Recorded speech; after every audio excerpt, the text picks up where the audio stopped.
Hey guys, welcome back to this channel. In this video, I'll be showing you guys how you can join somebody's meeting on Zoom. So go to join here, select the meeting ID or personal link name. I'm just going to find past meeting IDs. I don't know if I can connect. You can also change your name here. I'm going to select turn off my video and I'm going to select join.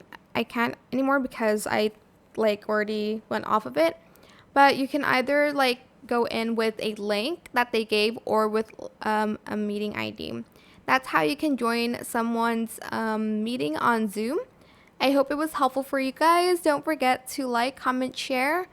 Also subscribe to this channel if you haven't done that already. If you have any more questions about this video, just leave it in the comment section down below. I will try my best to answer them all for you guys. And if you found this video helpful, please click the thanks button as well. That is it for this video. Thank you so much for watching. Bye!